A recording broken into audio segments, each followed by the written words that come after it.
என்னடா அது பப்ளிக்கா இங்க வச்சு பாம்பு ஓபன் பண்ற? அக்கா அங்க யாருமே இல்லக்கா, நம்ம மட்டும் தான் இருக்கோம். இதுதான் நீ சொன்ன பாமா? ஆமாங்கா. நல்லா வெடிக்குமா? அக்கா வெடிக்குங்கா, டைமர்லாம் செட் பண்றேன், வேணா பாருங்க. நீங்க என்னக்கா இத பார்த்து பயப்படுறீங்க? சரிதான்டா, விட்ட பரம்பரை கொலைகாரி ஆக்கிடுவா போல இருக்கு. வன்முறையே வேணான்னு நினைச்சிட்டு இருந்தேன்.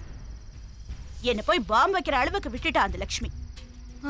பைரவா, இதுதான் சத்திய சோதனைங்கிறது. சரி விடு, இப்ப பிளான் என்ன? யாரும் இல்ல. யாரும் இல்லக்கா, நம்ம மட்டும் தான் இருக்கோம். சரி, நாளைக்கு காலையில 9:30 மணிக்கு அந்த லட்சுமி கரெக்டா முருகன் கோவிலுக்கு வருவா. அவ சாமி கும்பிட்டு வரதுக்குள்ள அவ கார்ல இந்த பாம்பை வச்சிரு. சரிங்க. கரெக்டா வச்சிருவல்ல? சரியா வச்சிருங்க. சரி பாத்து. தேவராஜ் அக்கா,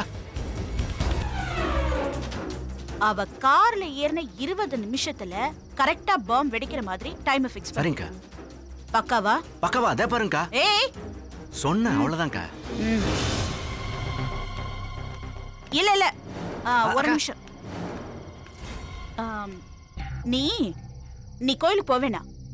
ஏன்னா அவ உன்னை பார்த்தானா கண்டிப்பா சந்தேகம் வந்துடும். நீ உன் ஆளுங்கள்ல வேற யாரையாவது வச்சு இந்த பாம்பை வைக்க சொல்லு. சரிங்கக்கா. ஆனா நீ அவளை ஃபாலோ பண்ணு. நான் ஃபாலோ பண்ணிக்கிறேன். நீ வேலை முடிஞ்சதும் எனக்கு ஃபோன் பண்றேன்க்கா. சரிங்கக்கா.